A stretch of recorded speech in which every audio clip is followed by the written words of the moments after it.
Our next guest was on the call for CBS last weekend in Lexington as the SEC East was on the line. The Kentucky Wildcats with a Cinderella season had a chance at home to sew up a chance at an SEC championship in Atlanta. However, Georgia walked in and bulldozed the offensive line. The defensive lines won that line of scrimmage and just mauled them running the football. So Georgia is heading back to Atlanta in the SEC title game coming up this week, and he's got the call of Ole Miss at number 20 A&M for CBS. That's the early kick, and that is my friend Carter Blackburn from CBS and CBS Sports Network. Carter, good morning. Good morning, DA. I love the way you say only CBS. I might have to incorporate that into this SEC West matchup this weekend. You know, if you can just find it real deep somewhere in the sternum and just go, CBS. I like it. It's monstrous, really. Yeah, it's the haunting season, and it's it's aggressive like CBS is. Hey, I'm going to start with a geography quiz for you. I'm presently looking at the Truckee River. Truckee River. In what city in America am I? Well, I would think that you're in Texas because you've got this A&M game coming up on Saturday, but I have never heard of the Truckee River, so I have no idea. Wrinkle. Hoops game tonight with 7th-ranked Nevada taking on BYU in the biggest little city in the world, Reno, Nevada. And so presently the sun is beginning to shine its first rays of the day on the beautiful Truckee River in downtown Reno, and I'm in search of a turquoise ring, DA. I lost my last one, and I figure downtown Reno is probably the best place to go looking. I'm glad you pronounced it Nevada because I'm wondering, as somebody that has worked the Mountain West for a number of years here, do you get more hell from Nevada residents that hear people say Nevada, or more hell from Boise residents that hear people say Boise? That is, well, traditionally there are more fans of Boise State than there are of, let's just say, the Nevada football team, traditionally. But yes, since you made your famous and successful run to Boise, you'll understand that since the early days of me broadcasting the Broncos, I can be a stickler on these types of things, and really, I feel like it endeared me to the Boise State fans, the Bronco fans that I was. In fact, from day one, I was all about the S. And don't get me started on Clemson, because that's the correct way to pronounce that school as well. So you just, but yeah, Nevada. If you start fumbling that and going soft on the A, it's going to be a long day. You're going to be fumbling it left and right. Yeah, in Idaho they have T-shirts that say Boise, BOY-SEE. They're very proud of that pronunciation. But Clemson's another one because people use it as a Z, Clemson. But as you just noted, it is Clemson with an S, right? That's very important. More properly, it is Climson. Clemson. Okay. That's pretty much. There's a P in there. Yeah, there's a P. Yeah, exactly. There's a and that was spelled out to me the first time I ever did a Clemson game. Was I mean, if you want to really nail it, that's what you're going to go with. But certainly no Z. And put an I in there, and you're going to be a whole lot better off with the Tigers. Carter Blackburn joins us, and last week he had the call on Kentucky and Georgia. How impressed were you by the offensive line play and the running ability that Georgia had against what had been to that point in time maybe the best defense outside of Alabama, maybe the best defense overall in the SEC in Kentucky? Oh, ridiculously impressed because Georgia lost 2 offensive linemen in the game and ran for 330. I mean, they're banged up. Like they're banged up on both lines, offensive and defensive. They started playing true freshmen at linebacker because some of the veteran guys weren't getting it done. So going into the game in one of those old, you turn on the tape. I mean, you start talking like a football coach when you get to this point in the season. You go, boy, I tell you what, you turn on tape and if you were to switch the Reds from Georgia to the guys in blue and vice versa, you might be confused because Kentucky's just so big and physical and tough on the run, and that's really what I was thinking going into the game was like, who looks more like Georgia?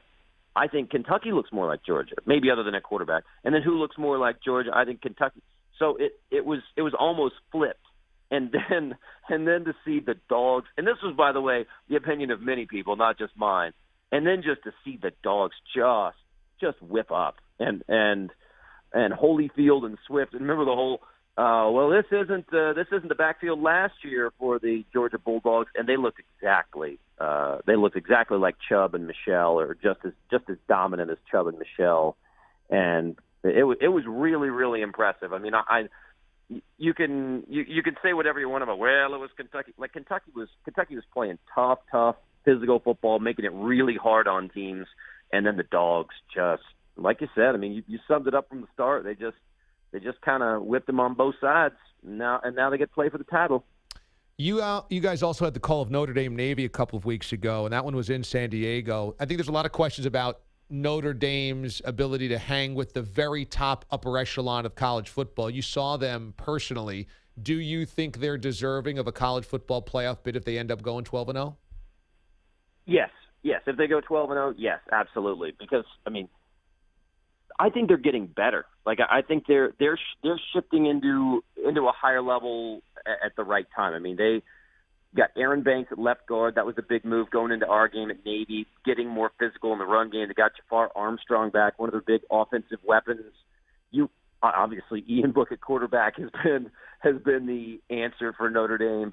I think they are getting better later in the season, and therefore are as deserving of a college football playoff spot as anybody in that top five. And if you now run the gauntlet and the Syracuse game in the Bronx is now huge, and that's the one that the Irish fans for about the past month. I mean, yes, at Northwestern, very difficult, Navy difficult, it's a wacky game, but the one that I think the Irish fans about the past month have been like, you know what I don't feel good about, and obviously with us following the Qs for I don't know, all of our lives.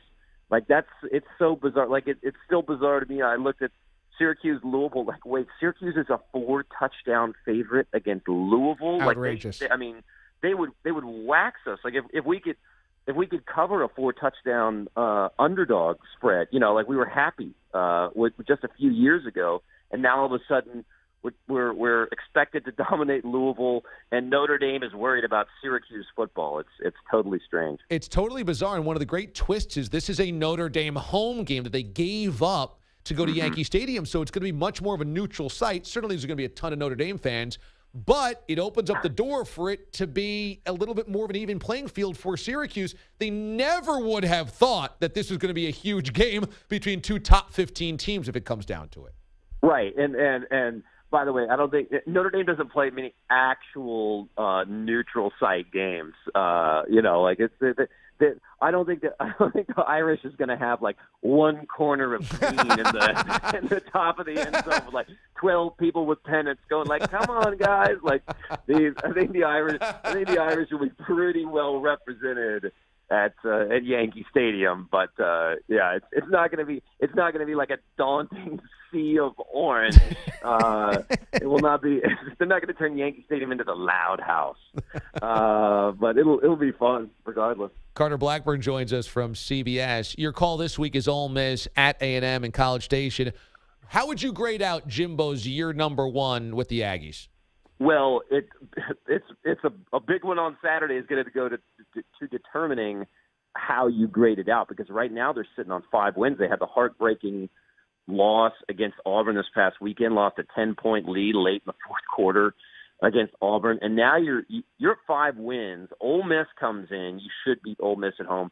Then you have UAB at home, and UAB is a very good football team. Like that, there's a whole narrative of the bye week in the SEC. That is not a bye whatsoever for Texas A&M against UAB, and then LSU, and you've got back-to-back losses right now for the Aggies. So it in the animal husbandry world.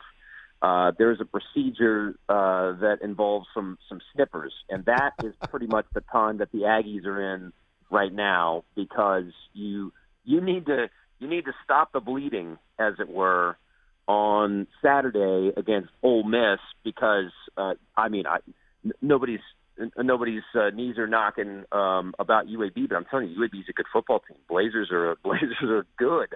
They are fully capable of beating the Aggies, and year one, where you go to a bowl game and have a winning record and get 6 and 7 wins, and year one where you finish the season with a losing streak and miss a bowl game, that's a whole different scenario. Now, I mean, the subtext of that is Jimbo Fisher and his staff at A&M. They've totally changed the system, and they've got guys playing out of position because they're doing totally different things than the previous staff did. All those things are true, but that's not a conversation that people around College Station would love to have in January when there's not a bowl game. Like that's not the fun stuff. Yeah. So you got to beat Ole Miss on Saturday.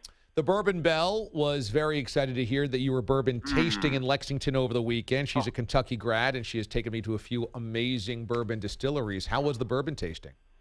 Fantastic. Now, I changed my I pretty much saved that for the post, like after the after the ball game on Saturday, just for purely medicinal purposes, just to help the throat recover. Yeah.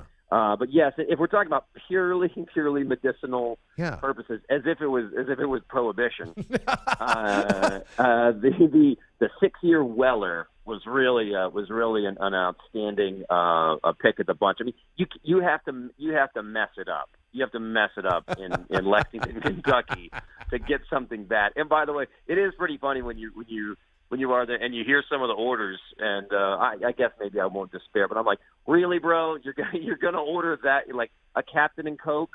Like you're gonna get I know that's your drink, but like you're in Lexington. Why not get just go with a little Blanton's and a couple chunks of ice, and you'll be fine. But it's so great how, I mean, like over breakfast, people are discussing bourbon. Like it's like, I don't know about that double barrel Wild Turkey. I've never had a good experience with it, but the 101 rye is pretty good.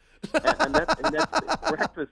It's so real, because I mean it is horses. Breeders' Cup weekend too. So it was as Kentucky gets, like sun setting on the rolling hills of the bluegrass, and bourbon, and basketball starting with the Cats. And oh, by the way, Kentucky's football team is ranked number 9 in the country.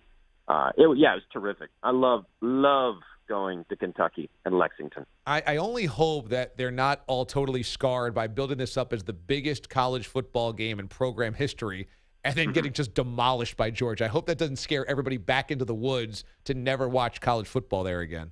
They kind of look scarred. Now, they kind of look scarred. Now, I will say this. It was fun to talk to some Kentucky fans over the weekend who are like, no, we're hardcore football fans. Like, we get, like, we may not be the majority, but we're hardcore football. Like, we've been sitting in these stands watching this team lose for decades. Yeah. Like, do you know what it means? Like, people are like, oh, there was that big game in 2007. You're like, right. 68 years since we won the SEC, and I don't even think we got to it in the broadcast, but when they shared it in 76, it was 2 years later they got their share. It was like a Mississippi State player was ruled ineligible 2 years later. They're like, oh, hey, congratulations, Kentucky. Like that. So that's as close as they've come. So the hardcore football fans are like, trust us. Like, we've been sitting here watching the Cats lose, and like, we're so excited.